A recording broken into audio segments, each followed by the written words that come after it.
ይሄ ቪዲዮ ቴልማንስን ካስፈረምን በኋላ ነውና ጠንካራ ጎንና ደካማ ጎን አጠር ባለች ቪዲዮ ያሳያችኋለሁ። እናንተ እንደተለመደው ቪዲዮን ኮፒ ሊንክ ሪፖስት እያደረጋችሁ ጀምሩት። ለሌስተር ሲቲ እና ለአስቶን ቪላ ለረጅም ዓመታት ተጫውቷል እና የፕሪሚየር ሊጉን ጫናና ፍጥነቱን ምናምን እያንዳንዱ ነገር ባህሉን ስለሚያውቀው በቀላሉ ለመላመድ ጊዜ አይፈጅበትም። ሌላኛው በጣም ጠንካራ ጎኑ ኳስ የማሰራጨት ብቃቱ፣ ቦል ፕሮግሬሽን ኤንድ ቪዥን፣ በጣም ኳስ የመሰንጠቅ ባህሪው፣ እይታዎቹ በጣም የሚገርሙ ናቸው። ከላይ በቪዲዮ እንደምታዩት ከዲፕ በሚድፊልደር ተነስቶ ማለት ነው ቀጥታ ኳሶችን የሚሰነጥቅበት መንገድ ቀጥታ ለፕሌይሜከሮች ማለት ነው እና በተለይ ደግሞ ላይን ብሬኪንግ ፓስስ በጣም ጀግና ነው። የመስመር ኳሶችን ሲሰነጥቅ ከላይ በቪዲዮ ብዙ ስለሱ የሚያሳዩ ቪዲዮዎች አሉና ሰርች አድርጋችሁ ማየት ትችላላችሁ። ማንቸስተር ዩናይትድ ብሩኖ አሲስት ካላደረገ፣ ብሩኖ ቆንጆ ኳስ ሰንጥቆ ካልሰጠ እንደዚህ አይነት ኳሶችን ክሬት የሚያደርግ እንደዚህ አይነት ፓሶችን የሚያደርግ ማንቸስተር ዩናይትድ ቤት ውስጥ ማንም ተጫዋች የለም ከብሩኖ ውጪ ማለት ነውና ይህ ሰውዬ ደግሞ ከዲፕ ሚድፊልደር ተነስቶ ማለት ነው ቀጥታ ኳሶችን ፕሌይ ሜከሮች ጋር ነው የሚያገናኘውና ይሄ ትልቁ አድቫንቴጅ ነው ለኛ። ሌላኛው ደግሞ ቴልማንስ የሚወደድበት አንደኛው ባህሪ ሎንግ ሹት፣ ሳጥን ውጪ የሚያደርጓቸው ሹቶች ማለት ነው። አንዳንዴ ክለባችን ወደ ውስጥ ሰብሮ መግባት ሲከብደው ሎንግ ሹት ከውጪ መጥቶ እነ ኩኛ፣ በርግጥ ኩኛ ጥሩ ነው። ከሱ በተጨማሪ ደግሞ ኳላ ተነስቶ ሹት የሚያደርግልን 650 ሰብሮ መግባት ሲያቅታል ማለት ነው። ሎንግ ሹት ከውጪ የሚመታ ሰው ያስፈልገናል። ቴልማንስ ደግሞ በዚህ የተካነ ሰው ነው። ከውጪ ሎንግ ሹት በጣም ይመታል። ብዙ ጊዜም ለአስቶን ቪላ ግብ አስቆጥሯል ማለት ነው። ሌላኛው ደግሞ እግሩ ላይ ኳስ በጣም ይቆያል። እኛ የተቸገርነው ኳስን ጨዋታውን የሚቆጣጠር ተጫዋች፣ ምክንያቱም እኛ ጋር አይታችሁ ከሆነ እግራቸው ላይ ኳስ እንዲቆይ አይፈልጉም። ወዲያው ነው ሬሲንጎችን በቀላሉ ማለፍ የሚችል ጫናዎችን በቀላሉ ማለፍ የሚችል ተጫዋች ነው። ይሄኛው ትልቁ አድቫንቴጅ ነው። ሌላኛው ደግሞ እንደ ድክመት የሚታይበት ደግሞ ሞቢሊቲ እንደ ፔስ ነው። በጣም ፍጥነት ቅርዝዝ ያለ ሰው ነው። ይሄን ያህል ፈጣን የሚባል ተጫዋች አይደለም። ይሄ ደግሞ ቲማችን ማለት ነው በካውንተር አታክ በሚጠቃበት ሰዓት ትንሽ በዚህ ድክመት አለበት። አስቶን ቪላ አይተናል። ካውንተር አታክ አስቶን ቪላ ሲጠቁ ተመልሶ ከሄደበት ለመመለስ በጣም ዝግ ያለና ፈጣን ተጫዋች አይደለም። ሌላኛው ደግሞ ዲፌንሲቭ ወርክ ሬቱ በጣም ዝቅ ያለ ነው። ምክንያቱም እንደ 6 ቁጥር ተጫዋች እንደሌሎቹ ክለቦች እንዳሉት አይደለም። ለሱ ነኛ 6 ቁጥር ያስፈልገናል። ምክንያቱም ቴልማንስ እንደዚህ አይነት ተጫዋች አይደለም ማለት ነው። ድንቅ ልጅ ነው ያስፈረምነው። ወሳኝ ፍርሚያ ነው ዛሬ ያካሄድ ነው። ሌላ አንድ ዲስትሮየር የሆነ 6 ቁጥር ወይ ደግሞ በቴክኒካዊ ረገድ ላቅ ያለ ተጫዋች ኳስ ይዞ የሚጫው 6 ቁጥር በጣም ያስፈልገናል። ቴልማንስ ብቻውን ሊሆን አይችልም። እንደ ካሳሚሮ አይነት ተጫዋች እንኳን በዚህ ጊዜ ካልቸራል ዲፌንሲቭ 6 ቁጥሮች እንኳን ባይኖሩ ዘመናዊ 6 ቁጥር ተጫዋች ልክ እንደ ራይስ አይነት ቦክስ ቱ ቦክስ የሚሮጥ ምንም ማይደክም ተጫዋች ግን የግድ ከቴልማንስ ጎን ያስፈልገናል ማለት ነው። ለማንኛውም ይመቻችሁ። ቢስሚላህ ይሁን አውዝ ቢላህ እንጃ ግራ ገብቶኛል። ግን ፋሚሊ ቴልማንስ ወደ ማንቸስተር ሂር ዊ ጎ ተባለ። እስቲ ቪዲዮን ኮፒ ሊንክ ሪፖስት ላይ ከማድረግ ጀምሩት ፋሚሊ። ኢኒዮሶች ፋሚሊ አይሆነ ብዙ ብር አውጥተው አንድ ተጫዋች ከማስፈረም በመቶ ወይ በ120 3-4 ተጫዋች ከጉልት በቃ ከሱፐር ማርኬት አንድ ተጫዋች ከመግዛት ከሱፐር ማርኬት አንድ ሁለት ተጫዋች 3 እንትን ከጉልት 1-3-4 ተጫዋች መግዛት ነው የፈለጉት። እኔ እንደ ይመስለኝ በአንድ ቦታ ሁለት አሁን በኮቢ ቦታ ሌላ አማራጭ እንዲኖራቸው ነው የፈለጉትና ቴልማንስ 29 ዓመቱ ነው። እኔ አልጠበቅኩ ነበር። የደርሰን እንግዲህ አልተሳካም። ቤሱ እንግዲህ አሁን በዚህ በ24 ሰዓት ውስጥ ፊርማውና ሕክምና ያደርጋል ተብሎ ነው የሚጠበቀው። እኔ ገርሞኛል። ስላልጠበቅኩት ነው የከፋ ይሆናል ብዬ አላስብም። ግን እስቲ እናንተ እንዴት ነው ስለ ቴልማንስ የሚሰማችሁ? ስለ ዝውውር የተሰማችሁን ኮመንት ላይ አስቀምጡ። እውነት እኔ በጣም ነው ያስገረመኝ። በእርግጥ 2-3 ከዚህ በኋላም 2 ይደግማሉ ብዬ ነው የማስበው። እንግዲህ ወደ ማንቸስተር ቴልማንስ ኧረ ቢስሚላህ። ለማንኛውም የተሰማችሁን ኮመንት ላይ አስቀምጡ። ቴንክ ዩ።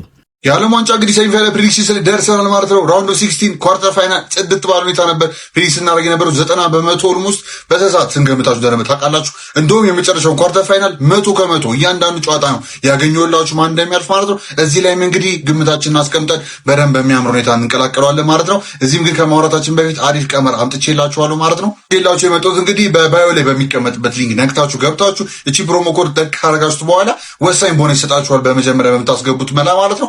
እሷ ላይ ደግሞ ተጠቅማችሁ እሱን የእናንተን ግምት ማለት ነው በጨዋታው ላይ የፈለጋችሁትን እንደዚህ ይሆናል እንደዛ ይሆናል እያላችሁ ገምታችሁ ጨዋታውን ትንሽ ቢደብራችሁ እንኳን ኢንትሪግ ዶኖ እንድታዩ ያደርጋችኋል ብዬ አስባለሁ። የእናንተ ግምት እንደዛ የገመታችሁ ራሳችሁ ላይ ማሸነፍ ትችላላችሁ ላችሁ ነው። እኔ ደግሞ ባለው የኔን ግምት ደግሞ ትንሽ ጣል አደርግላችኋለሁ። በሰፊው ደግሞ በቀኖቹ ጠብቁኝ ማለት ነው። እናወራበት ዲቴል ገብተን አላወራላችሁም፣ ግን እያንዳንዱ ጨዋታ እንግዲህ አፕል ሊያደርግ የሚችለውን ጠቀስ እያደረኩ ፕሪዲክሽን ነው ማስቀምጥላችሁ። ፍራንስ ከስፔን የሚያደርጉት ጨዋታ እኔ በበኩሌ ፍራንስ ያሸንፋል ብዬ ነው ማምነው። በቀላቸውን በስተመጨረሻ ስፔን ላይ የሚያገኙ ይመስለኛል ማለት ነው። ከዛ ውጭ ደግሞ በዚህ በኩል ስንመለከተው አርጀንቲና እንግዲህ በጣም በሊዮኔል ሜሲ ዲፔንደንት መሆናቸውን በተደጋጋሚ አሳይተውናል እና አሁን አንድ ጨዋታ ላይ ነው ራሱ ስቴፕ አፕ አድርገው ይህንን ጨዋታ ለማሸነፍ በደንብ የጣሩትና የሊዮኔል ሜሲ ኢምፓክት በጣም ማጠር የሚያደርግበት ጨዋታ ነው። ለምን ብትሉኝ ራሱ ከዚህ በኋላ የሚገጥሟቸው ቲሞች ዲፌንሲቭሊ ራሱ ሶሊድ ናቸው። ዘግቶ ምናምን መውጣት ቶማስ ቱክል አይታችኋል። አንድ ጎል አግኝቶ ዘግቶ 20 ደቂቃ ጥርቅም አድርጎ መውጣት የሚችል አይነት ሰው ነው። እንደዚህ አይነት ሰው ስለሚያጋጥማቸው ነው በኩሌ ኢንግላንድ አሸንፎ ፍራንስ ከኢንግላንድ ፋይናል ይገናኛሉ ብዬ ነው ማስበው። አለ ምናልባት ሜሲ ታምርታቱን ካልሰራ በስተቀር ማለት ነው። እና ያለው ነገር ይሄን ይመስላል ፕሬዲክሽኑ ዙሪያ። እኔ ደግሞ በዲቴል እያንዳንዱ በጨዋታው ቀን ፍራንስ ከስፔን ነገ ላይ ከነገ ወዲያ ደግሞ ኢንግላንድ ከአርጀንቲና በየትኛው ሞመንትና በምን ዲሳይድ እንደሚደረግ ቪዲዮ ለቅላችኋለሁ በቀን 2 ማለት ነው። ፕሬዲክሽኑ እንግዲህ ይሄን ይመስላል። የእናንተ ፕሬዲክሽን እንዳልኳችሁ ኮሜንት ማስቀመጥ እንዳይረሳ። ቀጣይ እስከነገረን ድረስ ይመቻችሁ። ሰበርና በጣም ጸድ የተባለ የዝውውር መረጃ ለማንቸስተር ዩናይትዶች ተሰምቷል። በነገራችን ላይ ይህ ዝውውር ማንቸስተር ዩናይትድን እጅግ በጣም የሚጠቅም ዝውውር ነው። ዩናይትዶች በጣም ምርጥ ስራ ሰርተዋል ማለት ይቻላል። የአስቶን ቪላው ተጫዋች ቴሌማንስ ወደ ማንቸስተር ዩናይትድ ሂር ዊ ጎ ተብሏል ማለት ነው። በነገራችን ላይ ዩናይትዶች ለዚህ ተጫዋች 35 ሚሊዮን ፓውንድ አውጥቷል። ምንም እንኳን 29 ዓመት ቢሞላውም በቤልጂየም ቤት በዓለም ዋንጫ ያሳየን አስደናቂ አቋምና የፕሪሚየር ሊጉ ልምድ ያለው መሆኑ ያውም በአስቶን ቪላ ቤት ለዩናይትዶች ትልቅ ጥቅም ይሰጣቸዋል ማለት ነው። በነገራችን ላይ ማንቸስተር ዩናይትድ 85 ሚሊዮን ፓውንድ ለማቲያስ ፈርናንዴስ ከማውጣት ለሁለት ተጫዋቾች ነው ያወጣው። ከቼልሲ ላስፈረሙት አንድሬ ሳንቶስ እና ለቴሌማንስ ማለት ነው። በነገራችን ላይ ቴሌማንስ ነገ የሕክምና ምርመራውን ይጨርሳል። ለማንቸስተር ዩናይትድም በይፋ ፊርማውን ያኖራል። ይህ ዝውውር እንግዲህ እኔ ለዩናይትዶች በጣም እንኳን ደስ አላችሁ በጣም የሚጠቅም ዝውውርና አሪፍ ዝውውር ይመስለኛል። ያው ተጫዋቹ ትንሽ ጉዳት ያስቸግረዋል። ባለፈው የውድድር ዓመት ለቤልጂየም እና ለአስቶን ቪላ በጉዳት 25 ጨዋታዎች አምልጠውታል። ታዲያ ጉዳት ካላስቸገረውና አቬሌብል የሚሆን ከሆነ በጣም የሚጠቅማችሁ ዝውውር ነው። የእናንተን ሀሳብ ኮመንት ላይ ያስቀምጡልኝ። ይህን ዝውውር ከ1 እስከ 10 ስንት ትሰጡታላችሁ? ፎሎ ማድረግ አትርሱ። ይመቻችሁ። ቲልማንስና ካሪክ አብረው ተጫውተዋል። አሁን ካሪክ አብሮት የተጫወተውን ቲልማንስን ያሰለጥነዋል። በ2016-17 የዩሮፓ ሊግ ጨዋታ ቲልማንስ አንደርሌክትን እንዲሁም ደግሞ ካሪክ ማንቸስተር ዩናይትድን በአምበልነት እየመሩ ተገናኝተው ነበር። በመጀመሪያው ጨዋታ 1-1፣ በሁለተኛው ጨዋታ ማንቸስተር ዩናይትድ 2-1 አሸንፎ ወደ ቀጣዩ ዙር አልፎ ነበር። የማትገመቱን ማለት እንደ ኢኒዮሶች ነው። በቃ ማንቸስተር ዩናይትድ ዛሬ ማለት ነው በደንብ አስደምሞናል። ይሄ ፍሪሚያ ማለት ነው። ቀጣይ የትኛውን ተጫዋች እንደሚያስፈርሙ ካሁኑ ጓጉቻለሁ። አንድ ታርጌት ያደረግነው ተጫዋች አለ። ሌላ ራሱ ማንጠብቀው ተጫዋች እንደማያስፈርሙ በምንም ሁኔታ እርግጠኛ ልንሆን ነው ማንችለው ነው የምላችሁ። አብዛኞቻችሁ ልናስፈርመው የነበረውን ልጆች ወደ ሌላ ክለብ ሲሄዱ አሞሪን ጥቅምና ጉዳት አሁን የገባን አላችሁ። አሞሪን ማለት ነው ከሴስኮ ይልቅ እኮ ዋትኪንስን ነበር ማስፈረም የሚፈልገው እና አሞሪን የማይፈልጋቸው ተጫዋቾች ግን ቦርዱ አምኖበት ያመጣቸው ተጫዋቾችም አሉ። አንዳንዴ ኢኒዮሶችን ማለት ነው ማርነቅ አለብን።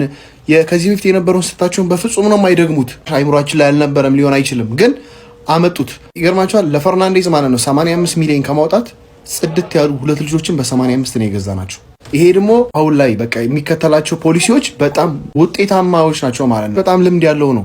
በሰል ያለ እድሜው 29 ቢሆን እንኳን ማለት ነው 100 ይሳካለት አይሳካለት የማናውቀው ተጫዋች 1 ዓመት ብቻ ብቅ ብሎ ላይ ነው ተጫዋች 85 ሚሊዮን ፓውንድ ከማውጣት ጥራት ያላቸው ለሁለት ልጆች 85 ማውጣት በጣም ፌር ነውና ኢኒዮስ ልትመሰገኑ ይገባል። ትችላላችሁ ነው የምላችሁ። እና በቃ ቀጣይ ማን እንደምናስፈርም ብቻ ማለት ነው በቃ ማላስበው ተጫዋች የለም ግን ማተጠበቁን እንደ ማንቸስተር ዩናይትድ እዚህ ትራንስፈር ላይ አንድ ትልቅ ችግር አለ። ያው ዩሪ ቴለመንስ ወደ ማንቸስተር ዩናይትድ ሄር ዊ ጎ ተብሏል።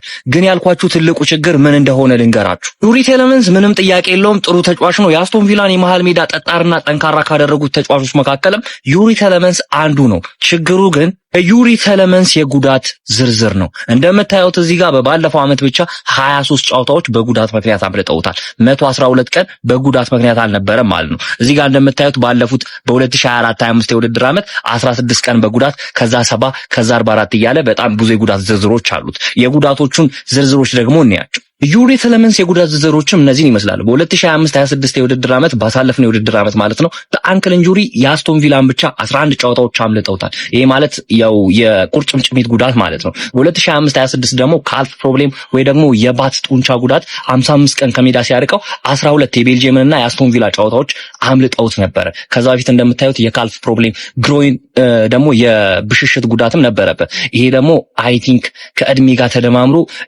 የአስቶን ቪላው ተጫዋች ተጫዋች ዩሪ ቴለመንስ አሁን የሚገኝበት 29 ዓመቱ ነው።